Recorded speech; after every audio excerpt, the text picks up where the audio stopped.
Que a paz do nosso Senhor Jesus Cristo seja conosco. Estamos aqui novamente para dar sequência ao estudo do livro O que é o Espiritismo, essa obra que é de Allan Kardec. Tradução aqui que nós utilizamos é de Evandro Noleto Bezerra. Esses vídeos são feitos para cultivadores do Evangelho, em sequência aos nossos estudos presenciais nesse momento de distanciamento social. No vídeo passado, nós comentamos a respeito do questionamento do padre. Nós estamos nesse, que é o terceiro diálogo que compõe essa obra, né? Ela é dividida em duas partes, uma parte de diálogo e a outra de explicações. Nessa primeira parte, o terceiro diálogo acontece com o padre, ele fazendo ali algumas analogias com relação às crenças da Igreja Católica, comparando, né, fazendo ali esse enfrentamento de ideias com relação ao que a doutrina espírita vinha pregando e prega até hoje. No vídeo passado, nós falamos a respeito da Igreja Católica com relação à reencarnação, os dogmas com relação ao purgatório, ao inferno, como que era o ponto de vista da Igreja, e ouvimos ali então as orientações de Kardec a respeito. Na sequência, o padre deixa para nós aqui um questionamento, né? Uma afirmação, aliás.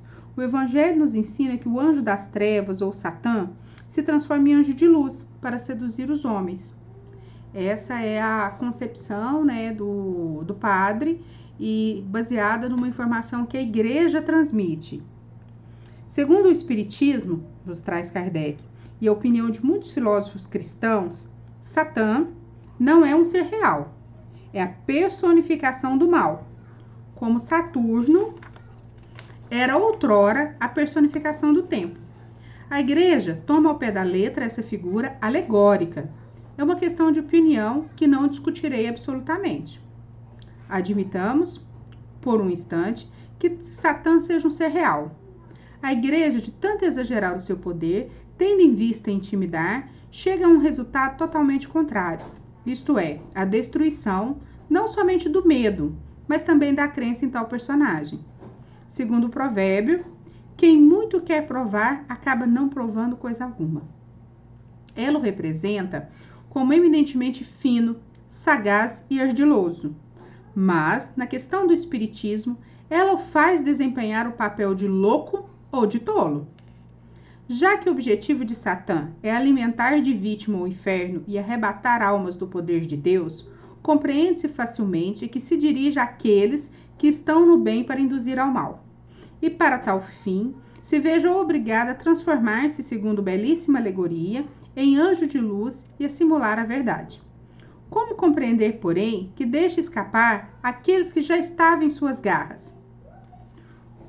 Os que não creem em Deus nem na alma, os que desprezam a prece e vivem mergulhados no vício, já são do demônio, nada mais lhe restando fazer para sepultá-los no lamaçal. Ora, excitá-los a voltar a Deus, a orar, a submeter-se à vontade do Criador, animá-los a renunciar o mal, mostrando-lhe a felicidade dos escolhidos e a triste sorte que aguarda os maus, seria ato de um Palerma, mais estúpido do que o de dar liberdade às aves que estejam numa gaiola com a intenção de apanhá-las novamente. Há, pois, na doutrina da comunicação exclusiva dos demônios, uma contradição que choca todo homem sensato. Nunca se convencerá alguém que os espíritos que reconduzem a Deus, aqueles que o negam, os que encaminham ao bem, os seres que praticam o mal, os que consolam os aflitos e dão força e coragem aos fracos, os que, sublimidade de seus ensinamentos, elevam a alma acima da vida material, sejam cúmplices de Satã, e que por este motivo se deva interditar qualquer relação com o mundo invisível. Qual que é o diálogo que Kardec está traçando aqui no momento, né? Muitos acreditavam que toda a comunicação que ocorria entre o mundo espiritual e o mundo material era comunicações derivadas de demônios. e que o Satã, ele se revestia em anjo de luz. Porém, Kardec vem questionando aqui como que mensagens tão consoladoras, tão sublimes, mensagem de otimismo, mensagem que faz a pessoa muitas vezes se regenerar, como que pode ser que seja uma mensagem do mal, uma mensagem de alguém que queira manter a pessoa num lamaçal ou buscar ela ali para aquele fogo do inferno, que era o que a Igreja Católica pregava. É como se o Satã tivesse uma gaiolinha cheia de passarinhos e ele resolvesse prendê-los para sempre, mas antes disso ele o libertasse para depois ir prender. Então acaba que nessa história que não se encaixa, que não fecha, acaba tendo um descrédito para Satã nessa questão. Acaba se duvidando, de tanto que ele quis se provar, acaba ficando duvidoso, né? Porém, Kardec, antes disso, nos explica algo que é maravilhoso. A gente ir atrás da origem das palavras, entendei-vos quantas palavras, verificai o que elas querem dizer. E aqui, o Satã, na realidade, não ser real, mas a personificação do mal. Então, ele dá essa orientação, porém, a igreja, como pregava de uma forma diferente, ele não busca discutir, mas entender ali, interpretar como que poderia um ser, né, se revertir ali em luz, para tirar aquele que estava da tristeza, da mágoa, da depressão, reerguê-lo para depois levá-lo. Né? Não é coerente essa história. E aí o padre continua. Se a igreja proíbe a comunicação com os espíritos dos mortos, é porque elas são contrárias à religião, como formalmente condenada pelo Evangelho por Moisés. Esse último, pronunciando a pena de morte contra essas práticas, prova quanto elas são repreensíveis aos olhos de Deus. Muitos dos religiosos, eles debatem, vão contra a questão da comunicação baseado numa lei humana que Moisés precisou para restaurar a paz, ali, a dignidade, para restaurar ali a civilização dos povos hebreus, que naquela época utilizava-se muita comunicação, o que prova então que Deus daquela época existe essa relação entre o mundo espiritual e o mundo corporal. Eles utilizavam com segundas intenções, para procurar tesouros, para questões muito peculiares, brigas, relacionamentos familiares. Então, era como se fosse uma exploração mesmo ao mundo espiritual. Então, Moisés, sabiamente, ele eliminou essa comunicação naquele momento. Mas não foi uma lei divina, mas sim uma lei humana para aquele momento, assim como foi olho por olho, dente por dente, que é a lei de Talião. E aí Kardec, com relação a esse questionamento, né, essa busca aí da memória da lei de Moisés, ele nos explica o seguinte: perdão, Senhor, mas essa proibição não se encontra em parte alguma do Evangelho. Ela se acha somente na lei mosaica. Trata-se, pois, de saber se a igreja coloca a lei mosaica acima da evangélica. A lei mosaica é o primeiro testamento, aquele que foi escrito após ali, né, Moisés, né, foi contada essa história e criado essa primeira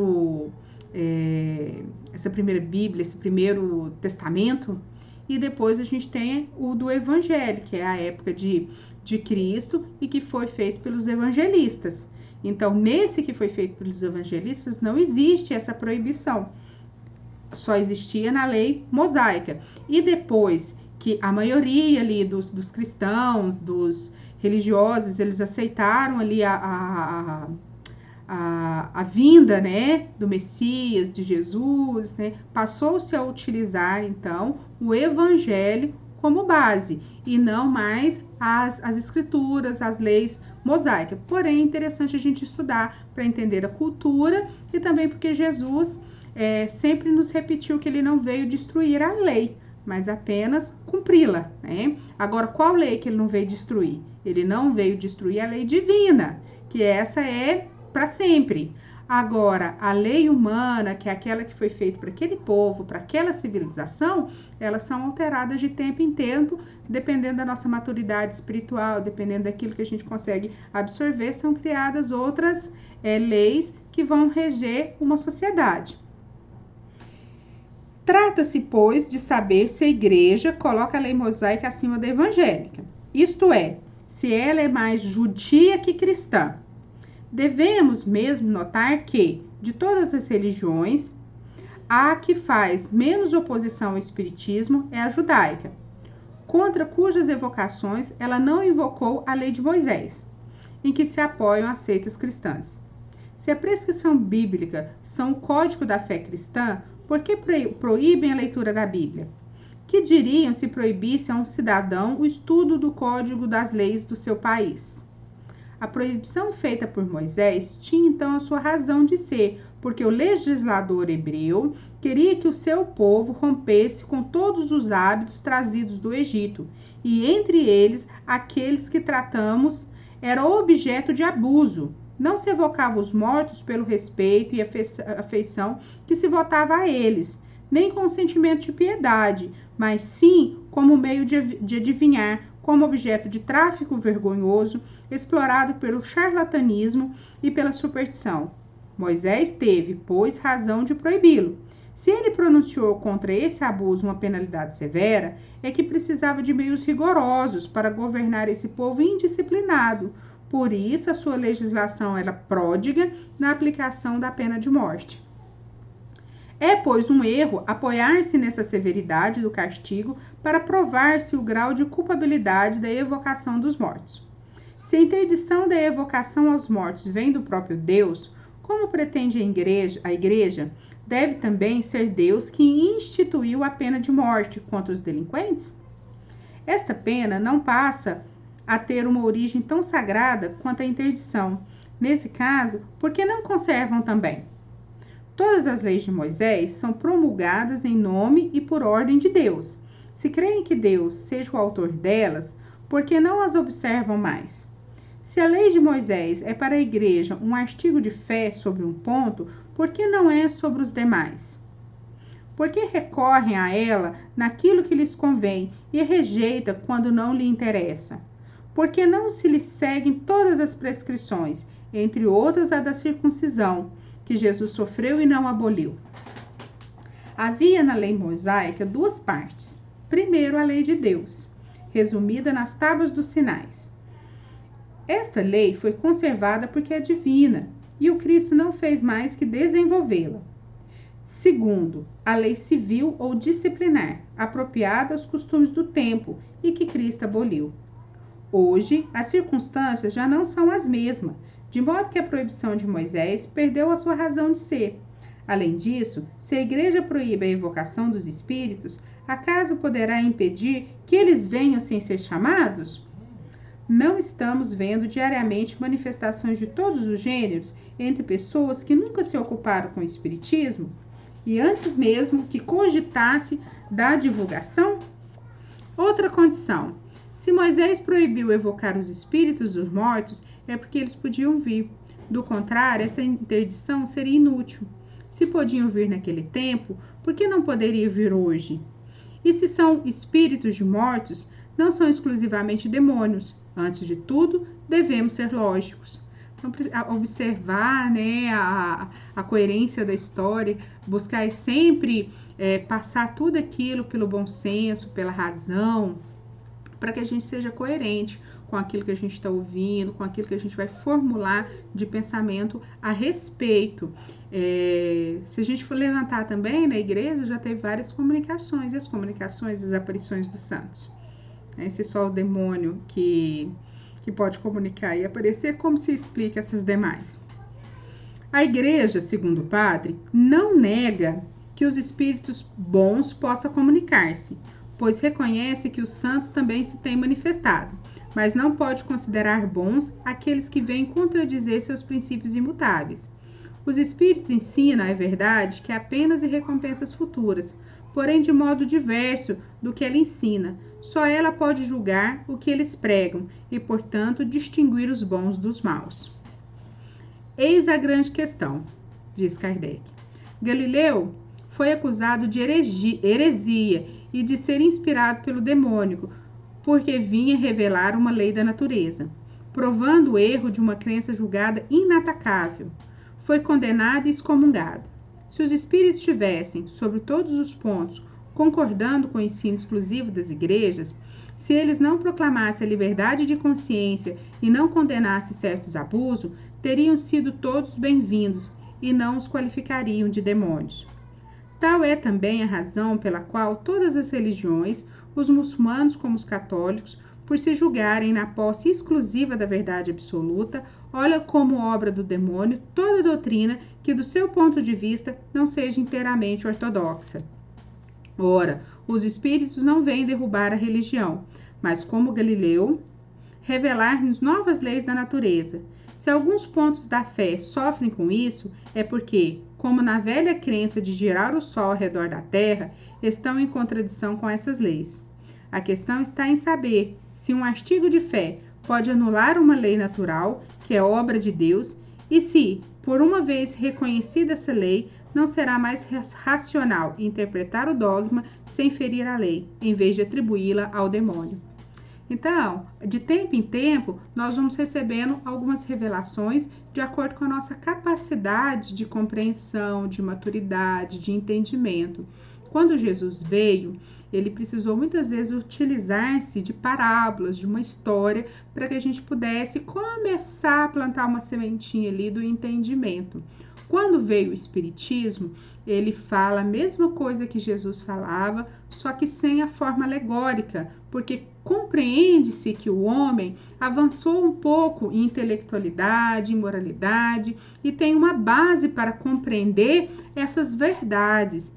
E quando nós avançarmos mais um pouco, outros fatos nos vão ser revelados. Então, quando chega algo novo para nós, algo que a gente não era aquilo que a gente veio acostumado a ouvir, a gente precisa observar, analisar, entender o que está acontecendo, livre de preconceito, livre daquela ideia formulada, livre daquele, não foi assim que eu aprendi, então para mim é inverdade, para mim é mentira. Então, primeiro, analisar de fato os fatos, fazer assim como Kardec fez com a doutrina espírita, né? Fugiu ali a capacidade de compreensão dele naquele momento, verificar que as mesas estavam dando resposta. Se elas não podem ter nervo e nem cérebro, então algo havia por trás, e ele foi estudar.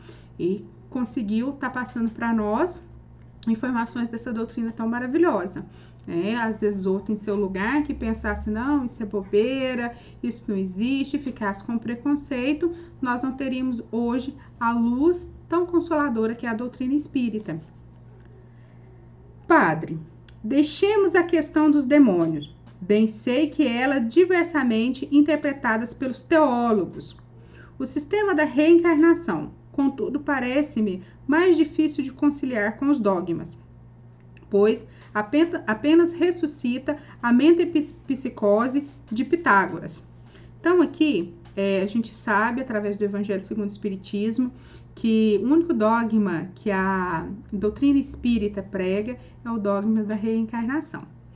Então, quando a gente fala, a doutrina não segue dogma, não, mas o da reencarnação, sim. E aqui ele fala que ressuscita, né, essa metempsicose, que era a regressão, nascer ali em corpo de animais, nascer ali como um castigo, né? Isso é que significa essa metempsicose. E a gente vai entender o que Kardec tem a nos orientar. Não é neste momento próprio de discutir uma questão que demandaria longos desenvolvimentos. Vós a encontrareis em O Livro dos Espíritos, questão 166 e seguinte, 222 e seguintes, e 1010. Em O Evangelho segundo o Espiritismo, capítulo 4 e capítulo 5. Apenas acrescentarei algumas palavras. Então, aqueles que nos ouvem nesse momento, que possamos recorrer a essa obra, atrás dessas referências que Kardec colocou aqui para a gente, que possamos entender um pouco melhor. A metempsicose dos antigos consistia na transmigração da alma do homem nos animais, o que implica uma degradação. Aliás, Convém lembrar que essa doutrina não era o que vulgarmente se crê. A transmigração pelos corpos dos animais não era considerada como condição inerente à natureza da alma humana, mas como castigo temporário. Admitia-se assim que as almas dos assassinos iam habitar os corpos dos animais ferozes, para neles receberem a sua punição. A dos sensuais passavam pelos corpos dos porcos e javalis. As dos inconstantes e estouvados migravam para os corpos das aves. As dos preguiçosos e ignorantes para os corpos dos animais aquáticos. Depois de alguns milhares de anos, mais ou menos, conforme a culpabilidade, a alma, saindo dessa espécie de prisão, voltava à humanidade. A encarnação animal não era, pois, uma condição absoluta. Como se vê, ela se aliava à reencarnação humana e a prova disso é que a punição dos homens tímidos consistia em passar a corpos de mulheres, expostas ao desprezo e às injúrias. Veja-se a obra Pluralidade das Existências da Alma, de Pesani. Era uma espécie de espantalho para os simples do que um artigo de fé para os filósofos.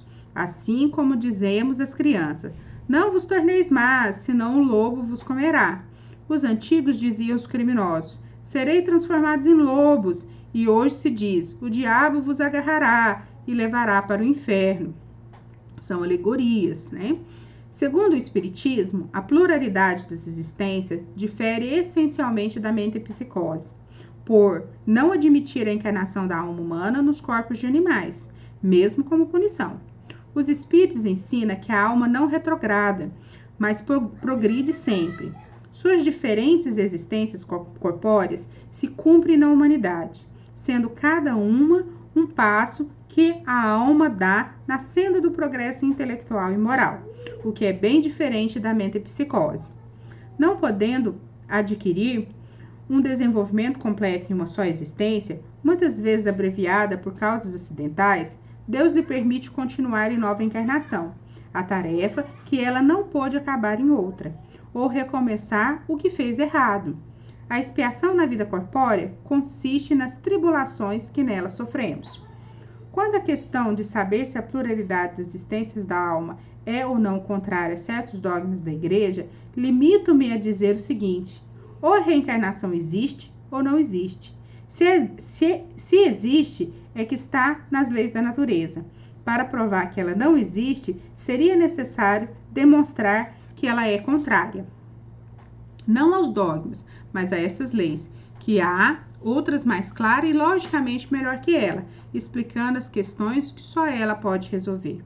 Além disso, é fácil demonstrar que certos dogmas encontram na reencarnação uma sanção racional, hoje aceito por aqueles que outrora os repeliam, por falta de compreensão. Não se trata, pois, de destruir, mas de interpretar. É o que se dará mais tarde pela força das coisas.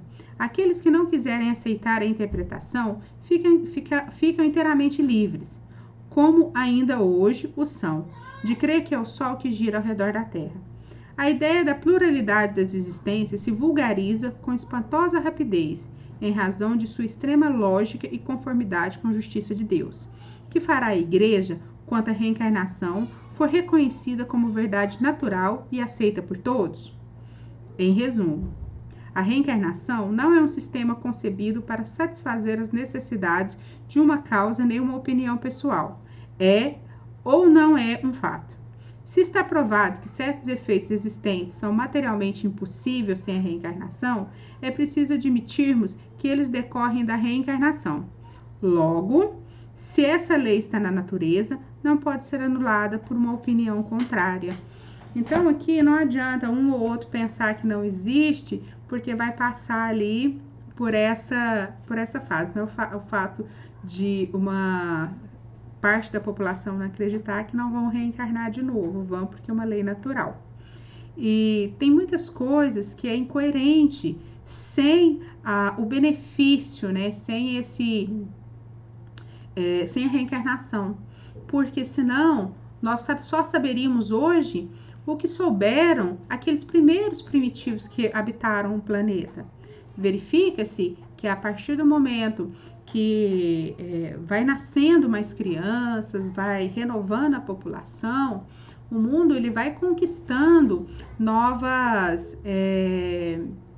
novos conhecimentos, ela vai expandindo, né? As crianças de hoje têm ali uma facilidade tecnológica incrível, que nos demonstra ali que são espíritos que já nasceram por diversas vezes, que têm mais familiaridade, às vezes com o corpo, falam mais rápido, falam mais espontaneamente, mesmo para andar são mais rápidos, né? A gente mesmo, quando em debate, a gente verifica que anteriormente a criança nascia, demorava um certo tempo ali, né? Ela ficava enroladinha, né? As mães brincam, demoravam um certo tempo até para abrir o olho, né? Hoje em dia a criança já nasce ali toda esperta. E sem falar nisso, sem falar nas questões que como justificar que um pai totalmente amoroso, como é Deus, que nós sabemos disso, permite que alguns venham em estado de sofrimento tão grande e outros venham em estado de felicidade, que alguns vivam por poucas horas, por poucos meses, enquanto o outro tem uma vida inteira pela frente. Então a gente precisa, de uma certa forma, entender, e acaba que a reencarnação responde de forma racional muitas coisas que acontecem na nossa vida e nos dá alento ali para a gente poder estar melhorando a cada dia mais e seguindo ali essa evolução, tentando ali caminhar para cada dia nos tornarmos espíritos melhores e um dia não ter mais que está reencarnando em mundo de provas e expiações e viver nos mundos felizes, né? Que é a sequência, é o que está ali no Evangelho, é o que está no Livro dos Espíritos, né? A sequência. Enquanto não nos depurarmos, não nos desmaterializarmos, nós precisaremos nascer aí em provas, inspiração, regeneração, que seja, mas nós vamos ter que passar por esse estágio. Mas depois vamos conquistando ali a felicidade e um dia, é fato, chegaremos todos a espíritos puros. Uns antes, outros depois, mas esse é o caminho que todos nós passaremos. Hoje nós vamos ficar por aqui, voltamos a semana que vem para finalizar esse diálogo com o padre, que está quase chegando ao fim. E quem quiser deixar aí seus comentários, deixar aí as suas sugestões de estudo, na doutrina espírita nós somos todos aprendizes. Desejo que vocês tenham um excelente final de semana e até a próxima sexta-feira.